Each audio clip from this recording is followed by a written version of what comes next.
오늘은 바울은 어떻게 라는 제목으로 여러분과 은혜를 나누고자 합니다. 바울은 어떻게.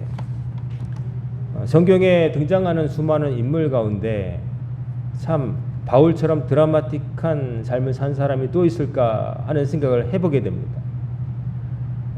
사람이 그렇게까지 삶의 방향이 바뀌어서 다르게 살 수 있을까? 보통은 살던 대로 살잖아요. 살던 방향에서 큰 기조의 변화 없이 쭉 사는 게 사람들의 모습인데 바울은 정말 드라마틱하게 변했습니다. 길리기아 다소라고 하는 곳에서 태어났죠. 유대 땅은 아닙니다만 유대인으로서 자기 정체성을 가져가지고 율법 교육을 받았어요. 그리고 길리기아 다소라고 하는 이방인들 세계에서 당시의 국제어였던 그리스어, 헬라어를 배우고 거기서 그 사람들이 배우는 학문을 배웠습니다. 수사학, 논리학 뭐 이런 것들을 배웠어요. 말을 어떻게 하면 설득력 있게 논리적으로 아름답게 표현할 수 있는가, 상대편에게 설득력 있게 전할 수 있는가에 대한 훈련을 받은 거죠. 그리고 신앙적으로 율법교사 밑에서 철저하게 신앙교육을 받음으로써 바울은 여러 가지를 갖춘 유대교 학자였습니다. 바리새인이었고요. 그러다가 자기가 그 신앙의 열정이 커서 예수 믿는 사람들을 이단이라 생각하고 온전한 신앙을 해치는 사람들을 내가 막는 정도가 아니라 직접 개입해서 잡아다가 가두고 해야 되겠다라고 생각해서 대제사장에게 그런 사람들 잡을 수 있는 체포 권한을 달라고 해서 누가 시킨 것도 아닌데 월급 주는 것도 아닌데 그걸 하려고 하다가 시리아에 있는 다마스커스에 그런 자들이 있다 이런 생각 들고 잡으러 가다가 중간에 빛 가운데 예수님 부활하신 주님을 만나 뵙고 꼬꾸라지고 눈이 멀고 그러다가 아나니아의 기도를 받고 눈이 떠져서 그 다음에 자기가 기록한 바에 따르면 아라비아에 가서 몇 년을 있다가 이제 바나바라고 하는 사람에 의해서 사도로서 부르심을 받고 활약을 하게 되는 것이죠. 그래서 일생 동안 총 보통 3번의 전도 여행을 떠났다고 그러는데 마지막에 압송될 때까지 4번을 이제 다니게 됩니다. 첫 번째는 바나바와 함께 그 다음부터 2차부터는 혼자서 자립하게 되는 것이죠. 그 과정에서 바나바와 갈등도 있었고 바나바의 조카를 못 데려간다 싸우다가 2차 전도여행 때 이제 독립해서 신라를 데리고 가게 되는데 그가 처음 그렇게 해서 가게 된 곳이 이제 북부 그리스의 마게도냐라는 곳이었습니다. 그 마게도냐라는 곳에 가서 빌립보에 가서 교회를 세우고 그리고 이제 데살로니카 또 베레와 그다음에 아테네까지 내려가서 복음을 전하는 게 2차 여행이 되는 거죠. 그때 빌립보 교회를 세우고 빌립보 교회와 좋은 관계를 맺는데 이 빌립보 교회는 바울이 에베소의 감옥에 갇혀서 투옥 당해서 옥중 생활할 때 에바브로디도를 보내가지고 옥바라지를 하면서 바울이 어려울 때마다 도움을 준 교회가 바로 빌립보 교회였습니다. 바울이 세운 교회들이 여러 있었지만 바울은 자기가 먼저 내가 감옥에 있으니 나를 도와주시오. 내가 선교를 하는데 나를 도와주시오라고 손 벌린 적이 없습니다. 오히려 어려운 교회들, 특별히 예루살렘 교회가 핍박받고 어려울 때 또 기근이 들어서 어렵다고 할 때 이방 땅에 있는 교회들에 다니면서 헌금을 모아가지고 그쪽에 전달하는 일을 했을지언정 자기가 그 헌금 받아가지고 내가 뭐 하겠다 해서 쓴 적이 없습니다. 그런데 바울이 그럼에도 불구하고 빌립보 교회의 도움을 받습니다. 바울은 어떤 사람이었냐면은 고린도에서 만난 두 부부 브리스길라와 아굴라 부부와 만나가지고도 어떻게 했냐면은 천막을 만드는 일을 하면서 자기가 살 것에 필요한 것들을 일해서 벌었습니다. 어디에 도와달라고 해서 한 게 아니라 천막을 깁는 기술을 갖고 있었거든요. 바울이 왜 갑자기 천막을 깁는 기술을 짜가 됐는가? 브리스길라와 아굴라 부부는 원래 로마에 살다가 글라디우스 황제가 유대인 나가라 그래가지고 남편이 유대교 혈통이라서 어쩔 수 없이 유대인이기 때문에 고린도에 왔다가 만난 사이예요. 그래서 만나가지고 복음을 전하고 사도 바울과 더불어 동역자가 되는데 이제 바울도 사실은 유대인들은 항상 1인 1기 한 사람이 한 가지 기술을 가졌다고 그래요. 그러니까 이방인으로서 떠돌아 살다 보니까 다 홈그라운드가 아니라 이제 남의 삶의 터전에 와서 비집고 살아야 되니까 거기서 뭔가 자기가 먹고 살 만한 기술이 있어야 된다고 하는 거죠. 그래서 공부를 하는 학자도 뭔가 손으로 하는 일을 생계를 위해서 뭔가를 할 수 있었다는 거죠. 바울은 천막을 만드는 기술이 있었다는 거예요. 그리고 천막을 만드는 일이 괜찮았던 이유가 있어요. 당시에 로마가 그 정복을 할 때 군인들이 이동을 하잖아요. 그러면 천막이 필요했던 거예요. 그러니까 천막에 대한 수요가 많았기 때문에 브리스킬라와 아굴라 부부가 천막을 만드는 사업을 할 때 바울도 동참해서 같이 만들면서 이제 자기 선교비를 충당할 수가 있었던 거죠. 그래서 바울은 먼저 손 벌리면서 내가 이런 좋은 일을 하고 있으니 당신이 도우시오라고 나를 도우시오라고 손 벌린 적이 없습니다. 다른 교회를 예루살렘 교회를 돕기 위해서 헌금을 모아 전달하는 일을 했을지언정 자기 삶을 위해서 어떻게 해달라 그런 적이 없어요. 하지만 빌립보 교회는 사도 바울을 도왔습니다. 사도 바울이 도와달라고 한 게 아닌데 자기들에게 복음을 전해준 그 사도를 잊지 않고 계속해서 좋은 관계를 맺으면서 감옥에 갇혔을 때 나 몰라라 하지 않고 에바브로 디도라는 사람을 보내가지고 옥바라지를 하게 한 교회가 빌립보 교회였어요. 그래서 빌립보 교회에 대한 바울의 마음은 좀 다른 교회와 좀 각별했던 것 같습니다. 편지를 보면은 다들 이제 고린도 교회라든지 기타 데살로니가 교회든지 갈라디아 교회든지 있지만은 특별히 빌립보 교회에 보내는 편지를 보면은 그의 그 진정한 감정이 녹아 있어요. 바울이 자기가 복음을 전한 여러 교회 가운데 빌립보 교회에 대해만큼은 정말 각별한 감정을 가지고 있었겠구나 하는 것이 느껴지는데 편지에 드러나요. 빌립보서 1장 3절을 보면 3절부터 그 편지의 서두죠. 빌립보 교회에 보낸 편지니까 이렇게 쓰고 있어요. 빌립보서 1장 3절에 보면 내가 너희를 생각할 때마다 나의 하나님께 감사하며 간구할 때마다 너희 무리를 위하여 기쁨으로 항상 간구함은 너희가 첫날부터 이제까지 복음을 위한 일에 참여하고 있기 때문이라. 너희 안에서 착한 일을 시작하신 이가 그리스도 예수의 날까지 이루실 줄을 우리는 확신하노라. 내가 너희 무리를 위하여 이와 같이 생각하는 것이 마땅하니 이는 너희가 내 마음에 있음이며 나의 매임과 복음을 변명한 것 확정함에 너희가 다 나와 함께 은혜에 참여한 자가 됨이라. 내가 예수 그리스도의 심장으로 너희 무리를 얼마나 사모하는지 하나님이 내 증인이시니라 라고 편지 쓰고 있어요. 거의 연애 편지 수준입니다. 내 마음에 당신들이 있다. 예수 그리스도의 심장으로 너희들을 사모하는 걸 하나님은 아신다. 그리고 항상 너희를 생각할 때마다 기쁨으로 항상 하나님께 간구한다. 이렇게 얘기하는 것은 첫날부터 이제까지 복음을 위한 일에 당신들이 참여하기 있기 때문이다. 이렇게 밝히고 있습니다. 즉 빌립보 교회를 바울이 그렇게 사모하고 그들을 위해서 항상 기도할 때마다 감사한 마음이 드는 이유가 있다는 거죠. 그건 뭐냐면은 처음 만날 그날부터 그들에게 복음을 전해서 교회 공동체가 세워진 그날부터 지금 감옥에 있는 그 순간까지 한결같은 마음으로 이 바울이 전하는 하나님의 일을 위해서 도왔다는 거죠. 도와달라고 말하지 않았는데 자기들이 도왔다는 거죠. 그리고 감옥에 있는 동안에도 바울이 힘들 걸 생각해서 옥바라지 않은 사람을 보내기까지 했다는 것이죠. 그러니까 바울이 이 빌립보 교회에 대해서 정말 항상 간구할 수밖에 없는 거죠. 이따금씩 생각날 때 간구하는 게 아니라 항상 간구할 수밖에 없는 거죠. 우리가 가끔 기도를 부탁할 때 목사님들도 그럽니다. 우리 서로 동역자들끼리도 가끔 생각나실 때 우리 교회 위해서 기도해 주세요. 교회 이런 일이 있습니다. 그런 식으로 말을 하죠. 근데 생각날 때마다 가끔 기도하는 것이 아니라 항상 간구하는 건 좀 다른 겁니다. 항상 생각이 난다는 거. 항상 생각난다는 거. 이거는 대단한 겁니다. 관계 속에서 항상 생각나는 사람, 잊혀지지가 않는 사람은 대단한 겁니다. 구태여 비유하자면 연인, 사랑을 할 때 연인은 항상 생각나는 거죠. 그리고 또 부모가 자식에 대해서 항상 집 나가서 안 들어오면 항상 생각하는 거죠. 자식은 그렇지 않을 때가 많지만 부모는 항상 자녀를 생각하는 거죠. 또 연인일 때 상대편을 항상 생각하는 거죠. 그러니까 그 항상 생각한다는 것은 그 관계가 정말 밀접하다는 것이죠.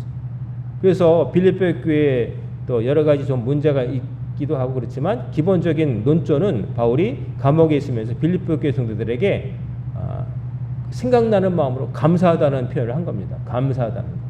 나를 잊지 않고 내가 감옥에 있어도 내가 하는 일, 하나님의 복음을 전하는 일에 처음부터 끝까지 한결같은 마음으로 당신들은 참여해 주었다. 그렇기 때문에 내가 당신들에게 감사할 수밖에 없고 생각나는 사람이고 하나님께 기도한다라고 말하고 있는 것이죠. 자, 이렇게 이제 편지를 씁니다. 편지를 쓰는데 근데 바울의 마음속에는 근데 이렇게 감사의 표현을 하면서 한 가지 마음에 걱정이 있는 겁니다. 그건 뭐냐면은 내가 빌립보 교회에 대해서 이렇게 감사한 마음이 있고 각별한 마음을 갖고 있다는 표현이 자칫하면 이렇게 비칠 수 있다는 거죠. 빌립보 교회 성도 여러분, 제가 지금 감옥에 있는데 나를 좀 더 도와주세요. 이런 요구로 비칠 수 있다는 거죠. 사람이 신중한 사람은요, 항상 자기가 하는 말과 행동이 어떤 결과를 초래할 수 있는지를 다각도로 생각하는 사람이 성숙하고 신중한 사람입니다. 그렇지 않은 사람은 그냥 생각난 대로 나는 이렇게 생각하니까 이렇게 말하고 행동해 라고 단순하게 말하고 행동하지만 말과 행동이 있으면요, 상대편에게 주는 감정이 있고 영향이 있기 마련이에요. 근데 그 영향이 긍정적일 수도 있고 부정적일 수도 있는 거예요. 근데 긍정적이고 부정적인 것이 딱 한 방향으로만 무조건 좋기만 하고 무조건 나쁘기만 하고 그런 게 아니라 실제로는 복합적이에요. 어떤 일을 할 때 나는 좋은 의도로 생각하고 일정 정도 좋은 결과가 생길 수도 있지만 부작용도 있을 수 있다는 걸 생각을 해야 되는 거죠. 그런 생각을 못하면은 의도는 좋았지만 누군가에게 상처를 주고 내가 생각지도 못한 결과를 이제 얻을 수 있는 거죠. 나는 의도는 아니었다. 난 뒤끝 없어. 뭐 이렇게 단순하게 말하는 사람도 있지만 그러나 자기가 한 말과 행동이 내가 생각지도 못한 결과도 초래했을 걸 미리 말하기 전에 행동하기 전에 생각해 볼 수 있어야 되는 거예요. 바울은 그런 신중함이 있었어요. 무슨 뜻인 거 아니면 조금 전에 말씀드렸지만 내가 감사하다. 당신들이 처음부터 나를 이렇게 도와주고 정말 잊지 않고 내가 당신들을 잊을 수 없다. 너무 감사하다. 이렇게 쓴데 그게 행여 진정한 감사의 표현인데 자기 감정, 솔직한 감정이죠. 하지만 듣는 빌립보 교회 성도들한테 행여 앞으로도 잊지 말고 나를 계속해서 도와주고 좀 더 내가 어려움이 있다, 감옥에 있으니까 좀 더 지원을 바란다 이렇게 비출까 봐 걱정이 됐던 거예요. 여러분 이런 생각을 할 수 있어야 돼요. 우리가 살아가면서 나의 말과 행동이 내가 의도한 거와는 다른 결과를 가져올 수 있다는 생각을 하고 한 번 더 생각하고 이 말을 꼭 해야 될까? 이 행동을 해야 될까? 내 행동과 말이 어떻게 비칠 수 있겠나 생각해 봐야 돼요.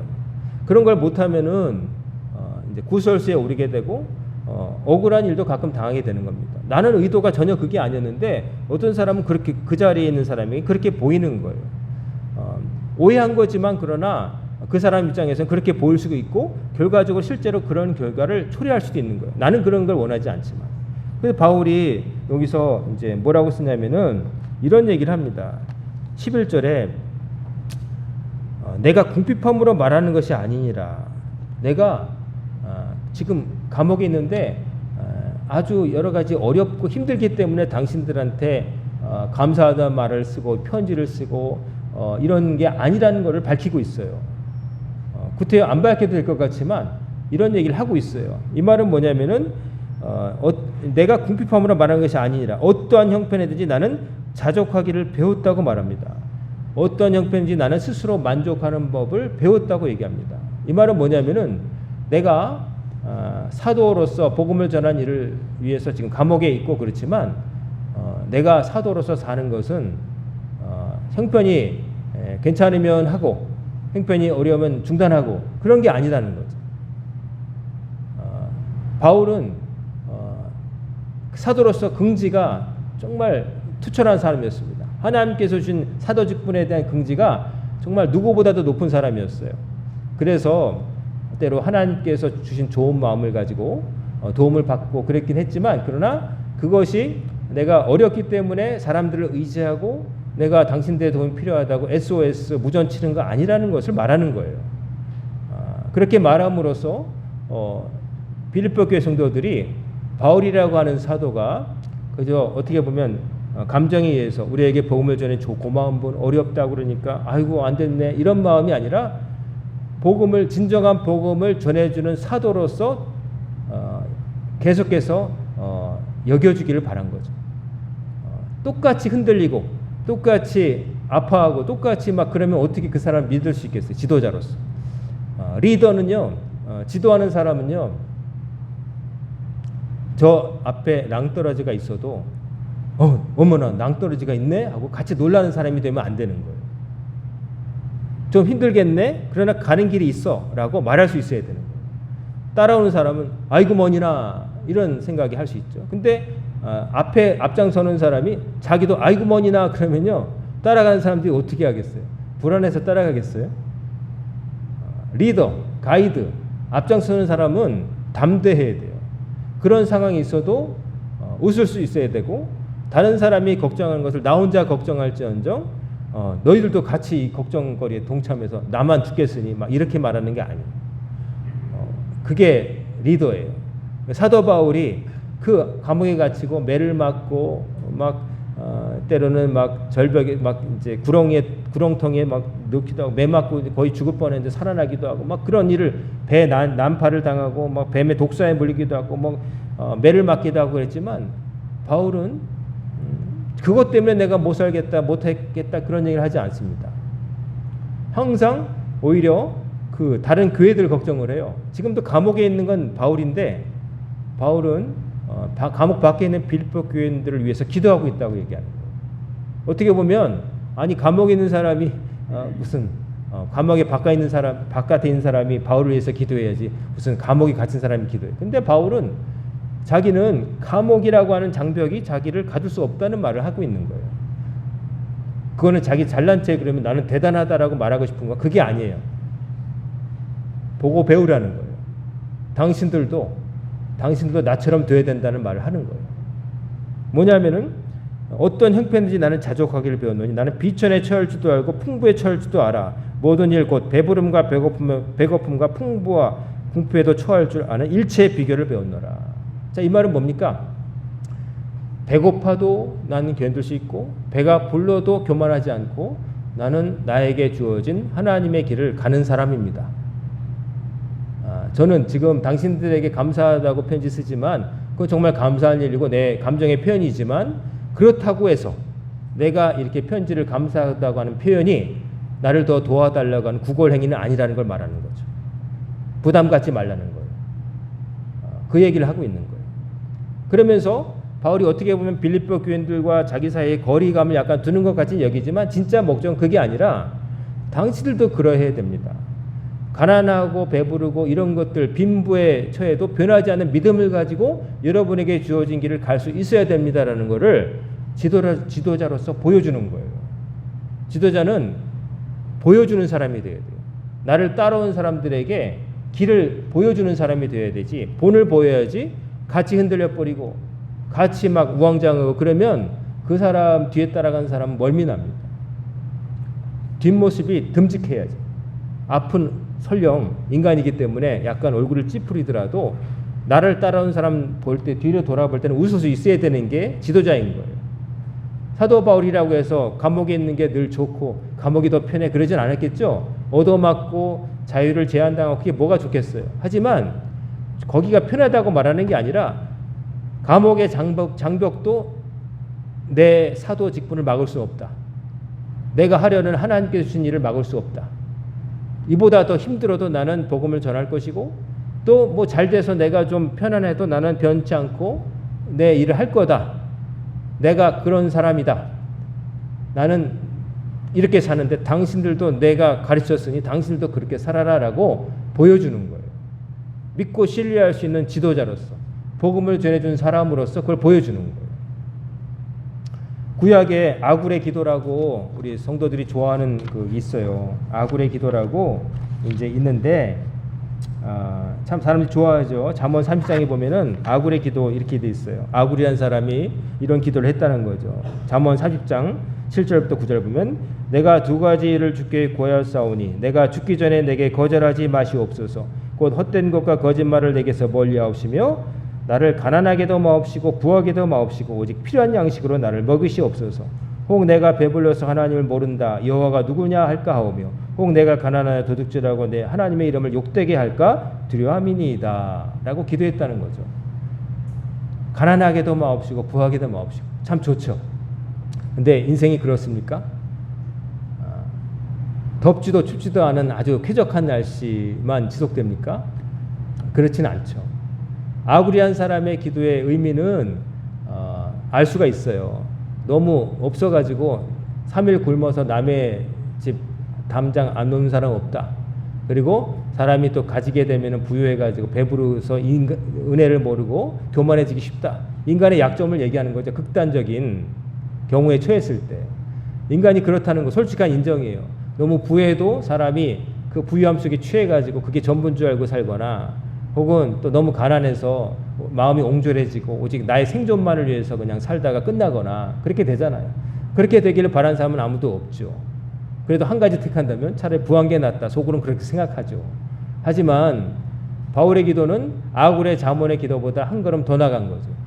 부하거나 가난하거나 한결같은 믿음으로 살게 해달라고 그리고 그런 경제에 이르렀다고 바울은 말하고 있는 거예요. 그런 상황이 오지 않게 해달라고 기도할 수도 있지만 그런 상황이 오더라도 변치 않는 믿음을 나는 갖게 되었다라고 말하는 거. 어느 쪽이 더 한 단계 위입니까? 바울의 기도가 바울의 선언이 한 단계 위인 거죠. 여러분 우리의 상황은 우리가 택할 수 없는 경우가 많아요. 이 조그만 이 공간은 더우면은 에어컨 틀고 습하면은 제습기 틀고 더우면 히터 틀고 옷도 입고 뭐 이럴 수 있지만은 이 바깥만 나가면 내가 덥다고 해서 이 전체 에어컨 틀 수는 없잖아요. 다 나가자마자 습하고 덥잖아요. 그거 통제할 수 없단 말이에요. 내 맘대로 안 되잖아요. 나를 중심으로 세상이 바뀔 수는 없잖아요. 그러니까 중요한 것은 환경이 아니라 환경에 내던져지는 나예요. 내가 그 습도와 더위와 추위와 이런 것들을 견딜 수 있는 체력이 있으면 되는 거예요. 그 옛날에 어떤 목사님이 한 예화 중에 그런 것이 있어서 아직 기억이 나요. 어떤 이제 만들어낸 우화겠죠. 어떤 임금이 그 백성들이 사는 동네에 가보니까 도로 포장이 안 돼 있고 돌도 삐죽삐죽하고 그래가지고 발이 아팠다는 거죠. 그래가지고 돌아와서는 신하들에게 그랬다는 거예요. 여봐라, 백성들도 그렇고 내가 걸어갈 때 발이 아프니까 온 세상을 다 우리 영토를 다 소가죽으로 입혀라, 덮어 씌워라 그랬다는 거죠. 그러니까 신하들이 들으니까 말도 안 되죠. 그 소를 몇 마리 잡아야 되는 거예요. 할 수도 없고 그러니까 한 용감한 신하가 그랬다는 거죠. 임금님, 다른 방법이 있습니다. 이 영토를 다 소가죽으로 덮으려면 소가 모자라고 어렵고 그런데 한 가지만 하면 돼요. 뭐냐? 임금님의 발을 쌀만한 소가죽을 구해서 발을 감싸면 임금님이 어디를 다쳐도 발이 안 아플 것 같습니다. 그래서 생긴 게 구두라는 거죠. 구두. 내 발을 감쌀 수 있는 가죽만 필요한데 세상을 다 구두로 소가죽으로 감쌀 이유는 없다는 것이죠. 그렇게 되지도 않고. 여러분, 바울이 사도 직분을 감당함에 있어서 일체의 비결을 배웠답니다. 궁핍함에도 부유함에도 흔들리지 않고 내 일을 하는 그걸 배웠다는 거예요. 바울은 어떻게라는 설교 제목이었죠. 바울은 어떻게 그런 상황에서도 사도 직분을 끝까지 감당했을까?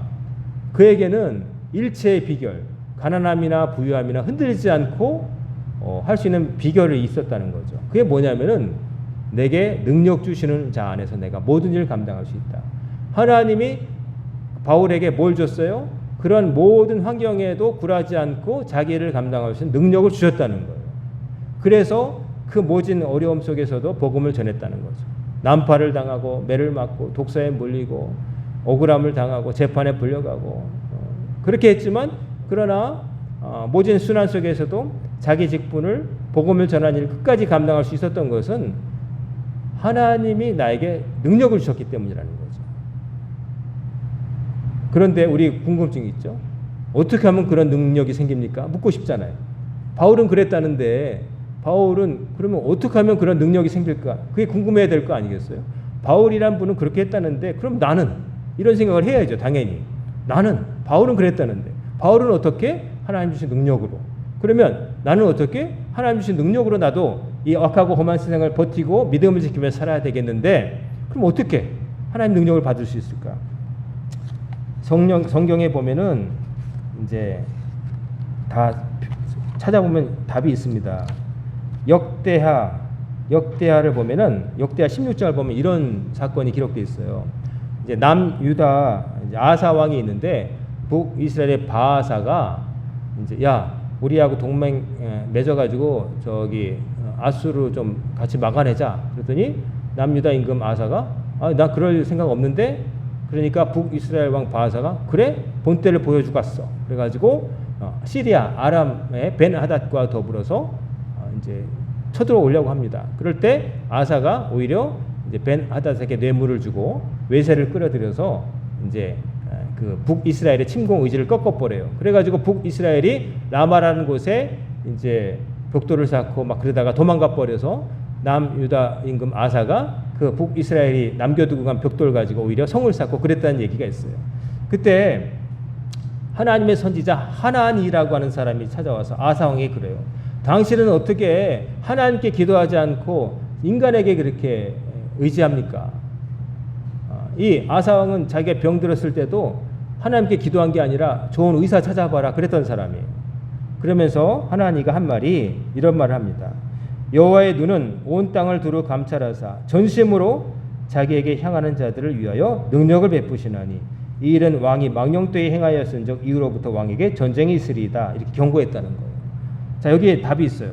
하나님의 눈은 온 땅을 두루 다 쳐다보시는데 어떤 사람을 찾으시냐? 전심으로 하나님께 향하는 자들을 찾으신다는 거예요. 그러면 그런 사람들에게 능력을 주신대요.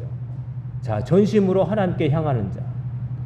마음을 다해서 하나님만 바라보는 자. 다른 것을 의지하지 않고 하나님만이 나를 살 수 있고 하나님만이 내 길을 인도할 수 있다는 것을 철두철미하게 믿는 자. 하나님 앞에 전력을 다해서 기도하는 자. 진심으로 절박하게 구하는 자에게 하나님 능력을 주신다는 거예요. 아무에게나 옛다 가져라 하고 네가 먼저 왔으니 너 준다. 내가 너 아버지 봐서 준다. 그게 아니고 하나님께 전심으로 향하는 자. 자, 여러분 여기 답이 나왔죠. 바울은 어떻게 하나님 능력을 받아서 하나님 능력이 왜 바울에게 임했을까요? 그는 전심으로 하나님을 향했다는 거예요. 하나님만 의지했다는 거예요. 빌립보 교회 성도들이 자기를 도왔고 때로는 도움을 받기도 했지만 그러나 자기가 하나님의 일을 감당하는 것은 기본적인 원동력은 사람에게서 나오는 게 아니라 누구에게서 와요? 저 위에 있는 하나님께로부터 온다는 거예요. 눈을 들어 사방을 보니까 나의 도움이 어디서 올까? 천지를 지으신 하나님께로부터다. 이런 고백이 성경에 다 기록되어 있잖아요. 하나님께로부터 오는 거예요. 그러므로 하나님께 전심을 다해서 전력으로 하나님을 향할 필요가 있다는 거예요. 여러분과 저는 하나님께 전심을 향해서 향하고 있는지 우리가 생각해 봐야 할 이유가 여기 있는 거예요. 하나님의 능력을 원한다면 하나님의 능력으로 우리에게 주어진 삶을 제대로 살아내려면 어떻게 되느냐? 하나님의 도우심이 절박하고 가장 필수적인데 그것을 내가 그만큼 간절하게 찾으면서 하나님을 쳐다보고 있는가 하는 거예요. 그게 안 되면 하나님의 능력은 그 사람에게 올 이유가 없다는 거죠. 누군가 다른 그렇게 사는 사람에게 하나님 능력이 임한다는 거죠. 여러분과 저 지금 2025년 7월 20일 지금 이 순간 하나님을 전력으로 향하고 있는가? 앞으로도 그렇게 사는가? 여러분 매일매일 체크하시길 주의 이름으로 축원합니다. 그거를 해야 되는 거예요. 다른 게 필요한 게 아니에요. 수완이 필요하고 뭐 인간관계 뭐 여러 가지 뭐 세상이 이제 운대가 맞아야 돼 뭐 이런 얘기하지만 어차피 그런 것들은 내 손 바깥에 있는 거예요. 그리고 사실은 정말 중요한 게 아닌 거예요. 왜냐하면 천지를 운영하시고 창조하신 분은 따로 계시기 때문에 그게 누구예요? 하나님이시기 때문에 그 하나님을 향해서 전심으로 다가가는 바울에게 능력을 주신 하나님은 오늘 살아가는 우리들도 그렇게 행할 때 하나님 능력을 주시는 거예요. 하나님 능력이 필요하잖아요. 이 악하고 험한 세상을 극복해야 되잖아요. 나 중심으로 돌아가는 세상이 아니기 때문에 내가 원치 않는 일도 자꾸 생기잖아요. 근데 그렇다고 해서 죽을 수는 없잖아요. 이겨내야 되잖아요. 그러려면 능력이 필요한데 그 능력은 어떤 사람에게 주시느냐? 하나님을 정말로 마음과 몸을 다해서 하나님을 쳐다보고 하나님께 나오는 자에게 주신다는 거예요. 답은 다 성경에 있는데 우리가 안 하죠. 그게 문제예요. 답을 모르는 게 아닌데 성경에 다 기록되어 있는데 우리가 그걸 안 한다는 게 문제예요. 돈을 많이 버는 사람들 보면요, 그 사람 부모로부터 많이 받았어. 혹은 또 그때 운이 좋아가지고 갑자기 갖고 있는 땅이 뭐 그 아이템이 좋아가지고 뭐 그런 얘기도 하지만은 가만 보니까 돈 잘 번 사람들의 비결이 있더라고요. 그건 뭐냐면 돈을 정말 벌고 싶어 하더라고요. 무슨 말씀인지 알겠습니까? 다 부자가 되기를 우리가 막연하게 다 원하고 돈 있으면 좋지 그러지만 돈 진짜 버는 사람들은 돈 벌기 위해서는 무슨 일도 할 수 있다는 생각을 하는 사람들이 돈을 버는 거예요. 돈 버는 게 좋다는, 그렇게 사는 게 좋다는 말씀 드린 게 아니라 원하는 것을 얻으려면 그걸 정말로 내가 마음 깊은 곳으로부터 원하고 거기에 따르는 행동을 할 때 그게 얻어지는 것이지 그냥 막연하게 어떤 결과만 보고 부럽다 이렇게 하는 사람 치고 그걸 이룰 수 있는 건 없다는 거예요. 세상의 부도 그래요. 진짜 부자들 보세요. 그 정도 벌었으면 멈출 것도 같은데 더 벌려고 하잖아요. 또 투자하고 돈 될 곳을 찾아 헤매면서 가만히 있지 않잖아요. 게으른 사람이 부자가 될 수가 없어요. 재벌 2, 3세는 그럴 수 있지만 이어받을 사람들도 보면은 자식들 중에 그만한 열정이 있는 아들에게 주잖아요. 재벌들 보면은 큰아들이라고 무조건 주지 않잖아요. 조선시대 임금들도 큰아들이라고 무조건 왕위에 물려주지 않잖아요.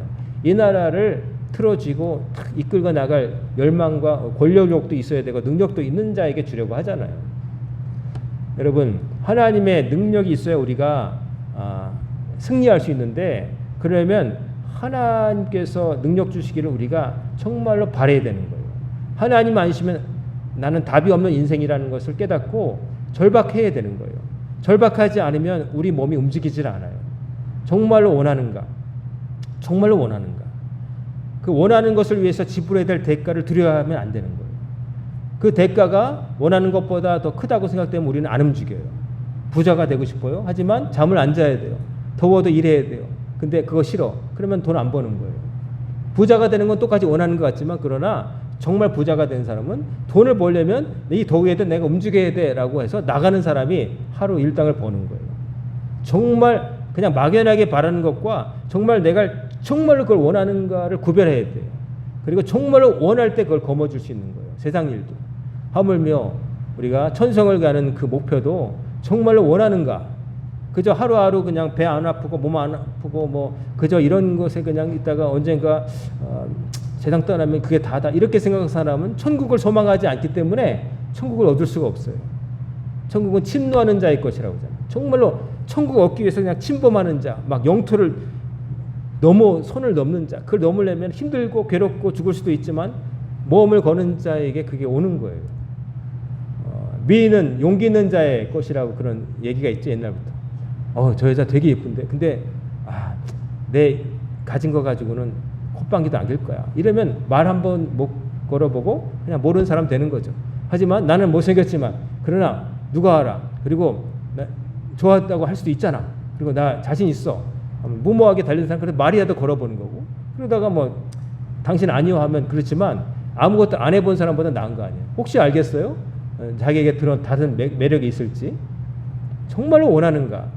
정말로 원하는가를 생각하세요. 그리고 그게 원하는 게 세상적인 것이 되면 안 되고 정말 소중한 것을 원하세요. 여러분이 원하는 것 위해서 정말 최선을 다할 때 얻을 수 있는 것처럼 하나님의 능력을 원한다면, 세상에서의 승리를 원한다면 하나님 앞에 전심으로 나아가시길 바라요. 열심히 하셔야 됩니다. 뭐든지 정말 목표를 세웠으면 열심히 해야 됩니다. 그게 소중하다고 생각하면 열심히 해야 됩니다. 다른 것들을 희생할 각오가 되어 있어야 됩니다. 정말 큰 것을 주려면 손에 쥐고 있는 작은 것을 버릴 수 있어야 돼요. 근데 이것도 누리고 싶고 저것도 갖고 싶다 이러면은요, 정말 큰 것을 못 잡는 거예요. 여러분에게 가장 있는 열망은 뭡니까? 궁극적인 건 뭡니까? 하나님 나라에 들어가는 거잖아요. 하나님 나라에 아무나 들여보낸다고 말씀 안 하셨어요. 천국을 소망하는 자, 예수 그리스도의 십자가를 지고 자기를 부인하고 목숨을 걸고 따르는 자에게 영생의 열쇠를 주신다고 하셨어요. 그 목표를 위해서 열심히 하고 있는가? 열심히 기도하고 있는가? 열심히 헌신하고 있는가? 말씀대로 살고자 애쓰고 있는가? 여러분, 우리를 체크해 봐야 돼요. 그런 것이 없이 하루 이틀 그냥 세워라 내워라, 깃털같이 많은 날, 오늘만 날인가 이렇게 그냥 늘어져서 살면은 아무것도 안 됩니다. 세상적인 일도 그렇게 해서는 될 일이 없고요. 하물며 정말 중요한 우리 인생의 큰 문제, 영생과 구원도 그렇게 해서는 될 수가 없습니다.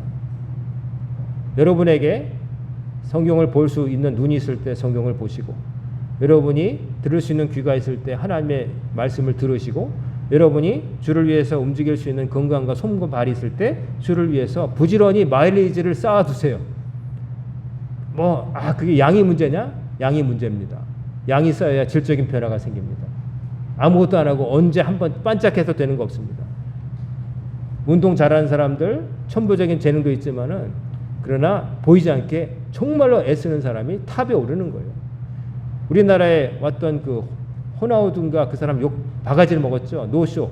우리나라까지 와가지고 얼굴 안 드러내가지고 욕하잖아요. 날강도라 그러고 막 욕하잖아요. 근데 그 사람을 옆에서 뒤에서 본 선수들은 그 사람을 욕하다가도 욕 못하는 게 뭐냐면은 축구밖에 모른다는 거예요. 가끔 여자들 좋아해서 밝히긴 하지만 그거 외에는 축구만 한다는 거예요. 그리고 축구를 위한 운동만 한다는 거예요. 친구를 만나도 조금 얘기하다가 운동할래? 그런다는 거예요. 그냥 축구에 미친 거예요. 그러니까 재능도 있지만은 그 탑 중에 탑이 되는 거예요. 그 사람은 그렇게 축구가 좋은가 봐요. 맨날 하는데도 질릴 법도 한데 그렇게 좋아한다는 거예요. 참 부러운 거죠. 그것도 하나의 재능이라면 재능인데 여러분과 저에게 하나님의 능력에 대한 갈급함이 정말로 갈급하기를 간절히 소망합니다. 그래야 움직여지는 거죠. 여러분, 바울은 어떻게 하나님의 능력으로, 그리고 능력을 어떻게 하나님께 전심전력으로 능력 달라고 기도했던 거예요. 그러니까 그 일을 감당할 수 있었어요. 여러분과 저도 하나님의 능력을 다 받을 수 있도록 하나님께 전심전력으로 나아가시는 여러분과 제가 되기를 주의 이름으로 축원합니다. 아멘. 기도하겠습니다. 사랑과 은혜가 충만하신 아버지 하나님, 오늘도 저희들의 발걸음을 아버지 앞으로 인도하셔서 감사를 드립니다. 오늘 전하고 들은 말씀 저희들 기억하게 하시고, 바울이 하나님의 능력으로 주어진 일을 잘 감당했던 그 비결을 저희들도 다 배우게 하여 주옵소서. 하나님을 향하여 전심으로 나아가는 자 되게 하시고, 하나님의 능력을 힘입어 저희들에게 각자에게 준 인생을 하나님 뜻대로 살아낼 수 있도록 하나님께서 도와 주옵소서. 이 모든 말씀 우리 주 예수님의 이름으로 간절히 기도드리옵나이다. 아멘.